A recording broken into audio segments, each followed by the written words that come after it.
till salvation comes. Please be seated.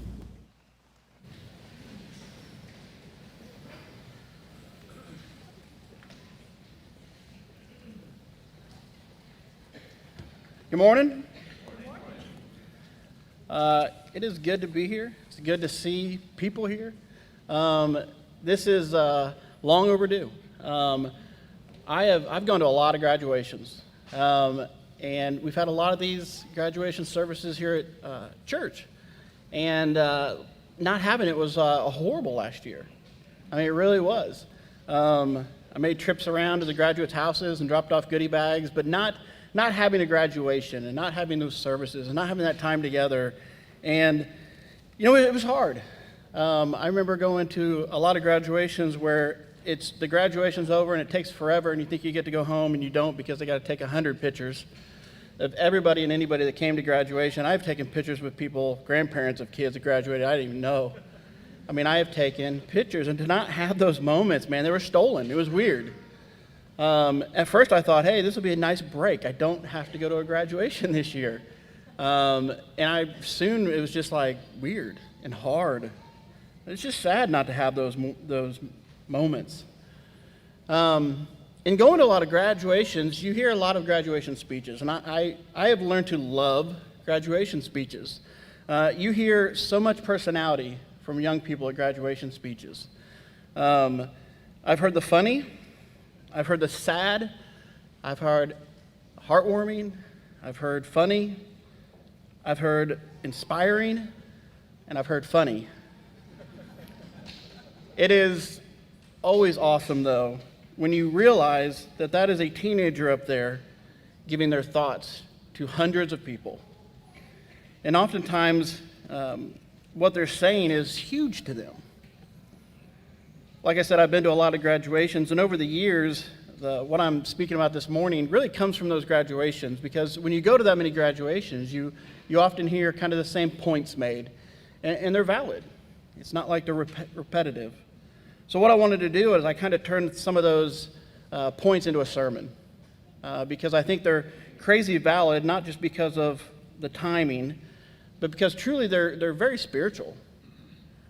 You know, you get somebody up in front of somebody and they share their thoughts. There's some inspiration, some humor, and it really is a sermon. And that's exactly what these young teenagers are doing. So I want to get going, and I want to hit three main things we often hear at graduations, and I want to kind of turn them just a little bit. I really don't have to. The first one that comes out is usually always heard, is face your fears. So let me ask you this morning, what are you fearful of? And I'm not talking spiders, I'm not talking dark, I'm not talking about water, I'm not talking about any of those things, but really what are you fearful of when you think of advancing, when you think of becoming, when you think of achieving, when you think of change? What are you fearful for? What's holding you back? And seriously, think of something that you have passion for, something you really want. What holds you back? What is something that's on your list of wants or to-dos, and there's something holding you back? Or maybe that's something that is just too big, maybe when you dream of it. What fears are in front of you, and what fears are behind? If you think about it, and I really do, I want you to think of all the choices in your life from the past and think of the ones presently that are going on. There are some reasons that some of those things have worked out, and there's some reasons why some of those things never become anything more than a thought. But at the same time, I want you now to think about the things that are in the future. I want you to think about some of those things that are going to be a path in your life, a fork in the road, an achievement that you aspire to, and at the same time, there will be fear. Is there something that causes you great pause when you think about those things? Fear has had or will have something to do with both of our past and our present, and especially in our future. That's what fear is. Do you know that the most repeated command in all of the Bible, 172 times, and that is just hard black and white 772 times, but it's over 300 if you take the other versions, not illustrations, but versions where it talks about fear. But you know there's 172 black and white times where it says, fear not. 172 times we are told, and it's a command. You're told, fear not. You know, it's cool because it really kind of says that God does know that we're going to be fearful people. God does know that things are going to be in front of us that we may not be able to get over. There is going to be some times that are crippling to us. But there's always a great promise. Nearly all of the 172 times are followed by a promise. And it is a promise. It is God's way of saying, I understand you're going to fear, but, and the promise is, I will be there. Or I am with you. You know, I've been lost. I've been hurt. I've been up against some things in my life. And the reality is there's nothing better than someone you love, respect, next to you saying, it's going to be okay. And they're right there with you. That is what God is trying to say. Don't fear. I am here. You know, one of the greatest examples of that comes from Isaiah chapter 41 and verse 10, where he's talking to the Israelite people, the great people of Israel, the ones that were promised by God, but they had come up against this great fear. You see, Cyrus and the Persians were coming. That was huge. That's big. That's fearful. So many other nations had fallen. So it was at their doorstep. And there God comes and says to them, do not fear. And it's crazy because he has to go further that and remind them who they are. You know, so many times we are fearful because we don't know who we are and we forget. God has to remind them that they are his people. Do not fear. The surprise ending of that story is achievement. God delivers them, and they achieve. You know, many things in our lives are really just opportunities. I know we've heard that over and over again. There's so many quotes that have to do with the concept of overcoming fears, but they really are. It's our opportunity to give in. It's our opportunity to overcome. It's our opportunity to say, fear does not hold me, control me. I will not be a slave to. It doesn't matter if it's college, school, career change. All of those decisions will have fear. It doesn't matter if it's a love, a relationship. Early on in life, when we're kids, we don't just go, woohoo, I want to. No, we're scared. That's why we write notes. Yes or no? Because we don't want to go do it. Because we know there's a fear in that. They may say, no. I know that feeling. There's also the fear of having children someday. We get so wrapped up in that, and it's going to be, but the reality is it's all wrapped up in fear. And that fear lasts for years and years after. But man, is it worth it. To invest is the opportunity to lose what you invest. You know, but if we refuse to take risks, we will never taste a great reward. And it's sad because we know that feeling. We know what that tastes like. Fear is a thief. Fear sneaks in, it gets in your head, and truly it hides in untruths. Because that's what fear is. It's things that have not happened even. So how did you overcome? Why did you overcome? Because we knew it was worth it. And that's where we got strong. The second thing, and I'm going to take this one a little bit on my side, but I was at a Christian graduation once. And the speaker had gotten up and started speaking, and they said, walk with God. And those were beautiful words, pretty words, and I just went right into spiritual. I knew what they were going to say. I mean, obviously it just means, God is, with you, make right choices, do the right thing. But man, I was completely off base. I had already summed it up, and I was not even getting to anywhere near the point that the speaker was trying to say. He's trying to say, think of the moments in your life that you're just walking and talking with somebody that you cherish, a parent, a grandparent, a good friend, where it's just you and them together and it's sharing in the moment. There's nothing big, life-changing, earth-shattering, but it's just the opportunity to be together. And this person was basically saying, don't forget those opportunities. This is not a religious thing. It's not a spiritual thing. It's just a realization that God is there. In our homes, in our workplaces, in our schools, with people we know and with people we don't. God is there. And it's our job to remember that and make sure he knows that we know. And it's not just in the midst of a horrible day, because that's where we often realize it. We often want to feel it and know it, not just then, but also in the good days, the cherished days. I want you to listen to John 15 again that was read earlier, verse 15, 16. I will no longer call you servants, because a servant does not do the master's business. Instead, I call you friends. You know, this is a great verse in the Bible because the reality is to be called a friend is a huge deal. We learn that from very on. As little children, we know the concept of what a friend is. And that gets challenged as we go by, and that word friend becomes more and more strong. And then when you hear best friend, lifelong friend, there's so much in that. But when God says that, you're not behind me. You're with me. We're here together. This is a friendship. This isn't I'm God and you. This is God saying come and be a part. Don't stand back. This isn't a servant master. This is sharing. I love that short bit of conversation because that's an introduction from God to mankind.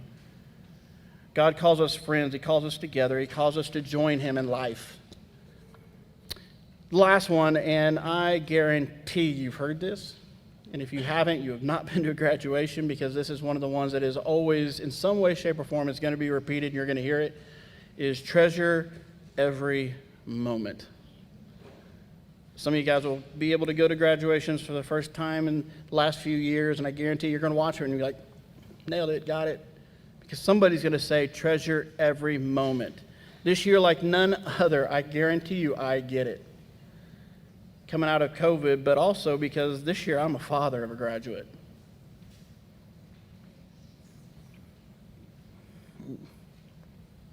Last few months, thinking about first grade, second grade, third grade, junior high, first basketball game, soccer games, chasing lilies instead of kicking a ball, all those moments. I've thought about them more than probably ever. Life is a gift. We need to treasure it. We don't need to waste and wait for those bad times, those harsh times to happen. We need to realize it and live it. And live it now. Live it deeply. Live it great. James chapter 4, we take it and we take it black and white, and I think we miss it. You know, this is my own interpretation in some ways, but it says in John chapter 4, verse 10, what is life? You are a mist that appears for a little while, and then it vanishes away. And we hear that verse and we think, oh, it's talking about death. We have a short life and then we die. And I don't think that's what God intended. And I know I'm being loose on my own here, but to me it's God saying, you're going to have, these are good days right now. Cherish these days. Love these days. Look around what's going on right now, because this isn't always going to be here. So love those moments, trust those moments, be in those moments. Sometimes I forget those things. First and foremost, I forget God. I forget to pray. I forget to study. So many times it gets to the end of the day and I realize I haven't even prayed that day. Or I get to the time I'm done studying for a class and I realize I don't even study for myself. I listen to a song on the radio and I just hear the song and I don't even realize what it's saying. So often I forget the most important thing is that is my God, and second right behind that is my family. Spend so much time working and doing other things, and when I'm there, I'm not there. We forget the most important, and that's my family. And third is extended family and church and so many other things that later on we realize, and that's horrible. That verse says, know it now. You know, if it's a good taste, something you've wanted so long to taste, you're going to sit there and you're going to chew on it, you're going to savor it, and you're going to want another bite. If it's something you smell and you walk into a room and it smells so good and you take a moment. It's taking that moment and taking it in and being a part of it. Our life does pass away like a mist, but it's not about death. It's about living. I love great quotes. I'm one of those people that just eats up great quotes. This is a quote by T.E. Lawrence. He was a writer of the seven Pillars of Wisdom and also the Lawrence of Arabia. And like I said, if you're a great lover of quotes like I am, you're going to like this quote. I mean, I get in awe when I hear great quotes. It goes, all men dream, but not equally. Those who dream by night, in the dusty recesses of their minds, awake to a day to find it all in vanity. But the dreamers of the day are dangerous men. Many act on those dreams with open eyes and make them possible. Even today, I get it. I love what he is saying. That is such a good quote. We should be challenged to live our lives knowing that God will be with us in our dreaming and glimpses, and we're going to see it in all the times that we make it possible. You know, every Sunday, a preacher will get up, a teacher will get up, and they will quote another preacher. They will quote a writer. They will quote a song leader. They will quote somebody. And they usually have a short little bit. But I'm not able to do that this morning. For years, I've done that with this section. But there's a youth minister at the time. He's a family life minister down in Texas. His name is Kyle Lake. He's a preacher at the Clearwater Church in Texas. I've never met Kyle. I know nothing about Kyle. I looked at his biography on the little church website. It says very little, but I don't know this. I don't know the man.